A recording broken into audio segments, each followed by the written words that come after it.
கிரிக் time ஃபேன்ஸுக்கு வணக்கம். So IPL அட்டவணை வந்தாச்சு. நம்ம எக்ஸ்பெக்ட் பண்ண மாதிரி நம்ம 3 மாசத்துக்கு முன்னாடியே வீடியோ போட்டிருந்த மாதிரி சிஎஸ்கே வர்சஸ் ஆர்சிபி தான் ஃபர்ஸ்ட் மேட்ச். நம்ம என்ன சொல்லியிருந்தோம் அப்படின்னா பெங்களூர்ல நடக்கிறதுக்கான சான்ஸ் இருக்குன்னு சொல்லியிருந்தோம். ஆக்சுவலா போன வருஷம் சிஎஸ்கே வந்து பெங்களூர்ல ஆடினாங்க. ஆர்சிபி சேப்பாக் போகல. பிகாஸ் 2 பேருக்கு நடுவில் ஒரு மேட்ச் மட்டும் தான் இருந்துச்சு. இந்த தடவை ஆர்சிபி சேப்பாக் போய் ஆடுறாங்க அப்படிங்கிறது கன்ஃபார்ம் ஆயிருக்கு. ஸோ முதல் போட்டி சேப்பாக்ல நடக்க போகுது அப்படிங்கிறது மாற்றம் கிடையாது. ஸோ இதுக்கப்புறம் பிளேயிங் 11 கேட்டிருந்தீங்க. நான் பிளேயிங் 11 ஒவ்வொரு டீமுக்கும் மேக் பண்ணிட்டு இருக்கேன். ஒவ்வொரு டீமோட ஸ்குவாடாவுக்கு வந்து பார்த்து எழுதிட்டு இருக்கேன். ஏகப்பட்ட வேலைகள் இருக்கு.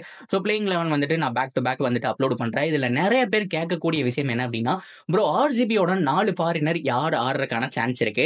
அது மட்டும் இல்லாம ரொம்ப முக்கியமா இன்ஃபார்ம் பேட்ஸ்மேனான வில் ஜாக்ஸை இறக்குவீங்களா இல்ல கேமரூன் கிரீனை இறக்க போறீங்களா அப்படிங்கிற மாதிரி கேட்டிருந்தீங்க. ஸோ ஜேபாக் கண்டிஷன்லாம் பேஸ் பண்ணி யார் இருப்பாங்க யார் இருக்க மாட்டாங்க அப்படிங்கிற கம்ப்ளீட் டீடைலை இந்த வீடியோல பார்த்து தெரிஞ்சுக்கலாம். அதுக்கு முன்னாடி ஃபர்ஸ்ட் டைம் சேனலுக்கு வரீங்கன்னா மறக்காம சப்ஸ்கிரைப் பண்ணி சப்போர்ட் பண்ணுங்க. அப்பதான் அப்டேட் எல்லாமே எங்களை வந்து சேரும். சரி வாங்க வீடியோக்குள்ள போலாம். So first of all CSK versus RCB ரொம்ப ரொம்ப முக்கியமான மேட்ச். ஐபிஎல்லோட பிக் ஓப்பனிங் மேட்ச் அப்படின்னு சொல்லணும். ஸோ இந்த மேட்ச் மட்டும் தாங்க 8 மணிக்கு நடக்குது. மற்ற எல்லாமே 7:30 மணிக்கு நடந்துரும். இந்த மேட்ச் மட்டும்தான் 8 மணிக்கு ஸ்டார்ட் பண்றாங்க. அந்த லைவ் பெர்ஃபார்மன்ஸ், டான்ஸ், இந்த ப்ரோக்ராம் இதெல்லாமே இருக்கும். இதெல்லாம் முடிஞ்சு சேப்பாக்ல கோலாகலமா தலையோட என்சியோட அந்த ஒரு ஃபர்ஸ்ட் மேட்ச் அப்படிங்கிறது நடக்கும். அது மட்டும் இல்லாம தலையோட என்சி மட்டும் கிடையாதுங்க. ஃபேப் டு பிளஸி அன்புடனுக்கு ஆல்மோஸ்ட் 5 வருஷத்துக்கு அப்புறம் வராரு. ஸோ அவரு போன தடவை ஆடும்போது டிஃப்ரெண்ட் கலர்ல ஆடிட்டு இருந்தாரு. இந்த தடவை டிஃப்ரெண்ட் கலர்ல ஆட போறாரு. எஸ், ஆர்சிபியோட கேப்டனா சிஎஸ்கே கோட்டைக்குள்ள வராரு ஃபேப் டு பிளஸி. அவருக்கும் மிகப்பெரிய வரவேற்பு இருக்குங்கிறதுல கொஞ்சம் கூட மாற்றம் கிடையாது. ஸோ என்னதான் இருந்தாலும் கண்டிப்பா ஹோம் பாய் அப்படின்னு சொல்லிட்டு கிரௌடா சப்போர்ட் பண்ண போறாங்க. பிகாஸ் ஃபேப் பண்ண சாதனைகள் அப்படி. ஸோ அந்த குவாலிஃபை எல்லாம் மறக்க முடியாது. சிஎஸ்கேல இந்த கிரவுண்ட்லயே வந்துட்டு 5 வருஷத்துக்கு முன்னாடி ஆடினாரு. ஸோ அதுக்கப்புறம் வந்துட்டு இந்த கிரவுண்டுக்கு ரிட்டர்ன் வராரு அப்படிங்கிறது உண்மையாலுமே வேற லெவல் ஒரு விஷயம். ஸோ ஃபேப் டு பிளஸோட வெல்கமையும் பார்த்தோம் அப்படின்னா அன்புடன் காத்துக்கிட்டு இருக்கு. சரி, ஓகே, இது எல்லாமே ஒரு பக்கம் இருக்கட்டும். ஸோ நிறைய பேர் சிஎஸ்கே உடைய பிளேயிங் 11 கேட்டிருந்தீங்க. ஸோ அதே மாதிரி ஆர்சிபி. ஸோ பிளேயிங் 11 பாக்குறத விட்டுட்டு யார் ஃபாரினர் ஆடுவாங்க அப்படிங்கிறத பார்த்தலாம். ஆர்சிபி பாக்குறதுக்கு முன்னாடி சிஎஸ்கே பொறுத்த வரைக்கும் கண்டிப்பா ஃபாரின் ஆப்ஷனை பொறுத்த வரைக்கும் எல்லாருமே அடி வாங்கிட்டு இருக்காங்க அப்படின்னு தான் சொன்னோம். கான்வேக்கு பிங்கர்ல அடின்னு சொல்லியிருக்காரு. இருந்தாலும் சீக்கிரமா ரெக்கவர் ஆயிடுவாரு. ஆல்மோஸ்ட் 30 days இருக்கு அப்படிங்கிறதுனால ஒரு 10 daysல ரெக்கவர் ஆயிடுவாரு. என்ன பொறுத்த வரைக்கும் டிவான் கான்வே கம்பல்சரி ஆடுவாருங்க. அண்ட் டீக்ஸனா கம்பல்சரி ஆடுவாரு. பத்திரனா கம்பல்சரி ஆடுவாரு. ஸோ 3 பேர் வந்துட்டு சீல் பண்ணிடுவாங்க. ஸோ அது போக டேரியல் மிச்சல், இந்த 4 பேர் தான் நான் சூஸ் பண்ணுவேன். நிறைய பேர் ரச்சின் ரவீந்திரா இல்லையா, மொயின் அலி இல்லையா அப்படிங்கிற மாதிரிலாம் கேட்கலாம். ஸோ என்ன பொறுத்த வரைக்கும் பார்த்தோம் அப்படின்னா கான்வே, டேரியல் மிச்சல் அண்ட் டீக்ஸனா அப்படிங்கிற மாதிரி தான் நான் போவேன். ஸோ இன்கேஸ் வந்துட்டு அவங்களுக்கு தீக்ஷனா, ஜடேஜா 2 ஸ்பின்னர் தான் இருக்காங்க, எக்ஸ்ட்ரா ஒருத்தர் வேணும் அப்படிங்கிற பட்சத்தில் டேரியல் மிச்சலுக்கு பதிலாக மொயின் அலி போறதுக்கான சான்ஸ் அப்படிங்கிறது ஹைலி ஹைலி ஹைலி பாசிபிள்ங்கிறதுல மாற்றமே கிடையாது. ஸோ அப்படி பார்க்கும்போது 3 ஸ்பின்னர் அப்படிங்கிற மாதிரி வந்துருவாங்க. ஸோ ஒரு பக்கம் ஜடேஜா இருக்காரு. ஸோ இன்னொரு பக்கம் வந்துட்டு மொயின் அலி இருக்காரு.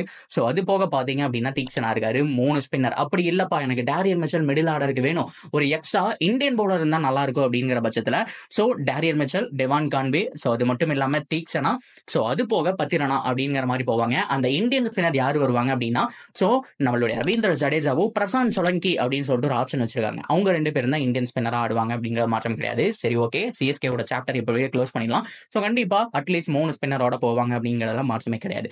ஸோ இந்த பக்கம் வந்தீங்க அப்படின்னா ஆர்சிபி கிட்ட வெரைட்டி இருக்கு. பட் இருந்தாலும் குவாலிட்டி ஸ்பின்னர் யார் இருக்காங்க அப்படிங்கறத கேள்வி. ஸோ பெருசா சொல்ல முடியலைங்க. ஹிமான்சு சர்மான்னு சொல்லிட்டு ஒரு யங்ஸ்டர் இருக்காரு. லெக் பிரேக் உண்மையாலுமே நல்லா பண்ணிட்டு இருக்காப்ல. பட் இருந்தாலும் அவருடைய பர்ஃபார்மன்ஸ் அப்படிங்கறத நம்ம பார்க்கணும். அண்ட் கஷ்டப்பட்டு ஆர்சிபி எடுத்த ஃபர்ஸ்ட் ட்ரேட் அப்படின்னு சொன்னோம்னா இந்த மயங்க் தகர், அவரை பொறுத்த வரைக்கும் எஸ்ஆர்எச் வந்து வாங்கினாங்க. டீசெண்டா பண்ணிட்டு இருக்காரு. ரீசென்ட் டைம்ல அவர் நல்லா பண்ணுவாராங்கிறத பார்க்கணும். ஸோ இதை தாண்டி கரண் சர்மா, அவருக்கு வந்துட்டு டொமஸ்டிக் கரியர் அப்படிங்கிறது வந்துட்டு பெருசா இல்ல. ஸோ என்ன பண்ண போறாரு, கிரிக்கெட்டும் பெருசா இல்ல. ஸோ எப்படி போக போறாரு அப்படிங்கறத பார்க்கணும். ஆக்சுவலா சேப்பாக்ல ஒரு போட்ட எக்ஸ்பீரியன்ஸ் நல்லாவே இருக்கு. மேபி அது ஒர்க் அவுட் ஆச்சு அப்படின்னா ஆர்சிபிக்கு பிளஸ் பாயிண்ட் தான். ஸோ இது போக கிளென் மேக்ஸ்வெல் இருக்காரு. ஓகேவா, ஸோ இவங்க எல்லாருமே ஒரு பக்கம் இருக்கட்டும். ஸோ 4 ஃபாரினர் யாரை சூஸ் பண்ணுவீங்க ப்ரோ? ஸோ எப்படி இருந்தாலும் மேக்ஸ்வெல் ஆட போறாரு அண்ட் ஃபேப் டு பிளஸி ஆட போறாரு. ஒரு ஃபாரின் பவுலர், அட்லீஸ்ட் ஒரு foreign bowler, only top play, அப்படி இல்லைன்னா ஃபர்குசன் எல்லாம் பண்ணிட்டு இருக்காரு. ஃபர்குசன் ஸ்டேட் லெவலில் ஆடுவாரு. அப்படி இல்லைன்னா அல்ஷாரி ஜோசப். ஸோ இது போக இன்னும் இருக்கக்கூடிய அந்த ஒரு பிளேயரை யார் எடுப்பீங்க? ஸோ அது வந்துட்டு கண்டிப்பா கேமரூன் கிரீன் நிறைய பேர் சொல்லிட்டு இருக்காங்க. சில பேர் வில் ஜாக்சன் சொல்லிட்டு இருக்காங்க. பட் ஆனா என்ன பொறுத்த வரைக்கும் கம்பல்சரி நீங்க 3 ஸ்பின்னரை வந்துட்டு சிஎஸ்கேக்கு எதிராக வச்சாகணும். அட்லீஸ்ட் 10 ஓவர், அதாவது 4 ஓவர் 4 ஓவர் 2 ஓவர் அப்படிங்கிற மாதிரி ஸ்பின்னர்ஸ் கிட்ட நீங்க 10 ஓவராச்சும் அட்லீஸ்ட் வந்துட்டு சேப்பாக்ல கொடுத்துதான் ஆகணும். பவர் பிளேலேயே 2 ஓவர் தள்ளிடுவாங்க. ஸோ அது போக அப்படின்னா 6 to 10க்குள்ள ஒரு 4 ஓவர் வந்துடும். ஸோ அதுக்கப்புறம் 10 to 14க்குள்ளேயோ 16க்குள்ளேயோ ஒரு 4 ஓவர் அப்படியே ரொட்டேட் பண்ணிடுவாங்க. ஸோ அப்படி பார்க்கும்போது என்னதான் மேக்ஸ்வெல் இவங்க எல்லாம் இருந்தாலும் என்னை பொறுத்த வரைக்கும் வில் ஜாக்ஸ் ஆட வைக்கிறது தான் புத்திசாலித்தனம், சாமர்த்தியத்தனம் அப்படிங்கிற மாதிரி நான் சொல்லுவேன். ஏன்னா உங்ககிட்ட குவாலிட்டி ஃபாரின் ஸ்பின்னர் கிடையாது. ஒரு ஆதில் ரஷீதோ அப்படி இல்லைன்னா வந்துட்டு ஒரு ஹசரங்காவோ உங்ககிட்ட கிடையாது. ஸோ அந்த மாதிரியான ஒரு பவுலரை நீங்க ஆப்ஷன்லயே எடுக்காம வச்சிருக்கீங்க. ஸோ அப்போதைக்கு இருக்கிற பவுலர் தான் யூஸ் பண்ணும். என்னதான் மேக்ஸ்வெல் ஓரளவுக்கு நல்லா பண்ணுவாருன்னா கூட அவர் அடி வாங்கினா ரொட்டேட் பண்ற கால் வேணும். ஸோ அந்த சமயத்துல வில் ஜாக்ஸ் கண்டிப்பா யூஸ்ஃபுல்லா இருப்பாருங்க. ஸோ என்னை பொறுத்த வரைக்கும் ஃபர்ஸ்ட் மேட்ச் நம்ம கேமரூன் கிரீனை வெளியில குறை வச்சுட்டு வில் ஜாக்ஸ் ஆடுறது பெட்டர். பிகாஸ் பேட்டிங்லயும் வில் ஜாக்ஸ் வந்துட்டு கேமரூன் கிரீனை விட பெட்டராகவே ஆடுவாரு அண்ட் இன்ஃபார்ம்லயும் இருக்காரு. ஸோ அது மட்டும் இல்லாம பவுலிங்லயும் பார்த்தோம் அப்படின்னா விக்கெட் இல்லாட்டி கூட அந்த ஒரு டாட் பால் அப்படிங்கிறது ஒரு லயம் லிவிங்ஸ்டோன் மாதிரியோ ஒரு ஜோ ரூட் மாதிரியோ போடுறதுக்கான சான்ஸ் அப்படிங்கிறது அதிகமா இருக்கு. ஸோ என்னை பொறுத்த வரைக்கும் ஸ்ட்ரெயிட்டவே ஸோ ஃபர்ஸ்ட் மேட்ச்ல வில் ஜாக்ஸ் தான் ஆடணும் அப்படின்னு நான் நினைக்கிறேன். ஸோ அப்படி பார்க்கும்போது அவங்களுடைய 11 எப்படி இருக்குன்னு கேட்டீங்கன்னா so Faf du Plessis, Maxwell, Will Jacks, so அதுக்கப்புறம் ஃபர்குசன் அப்படிங்கிற மாதிரி இருக்கும்.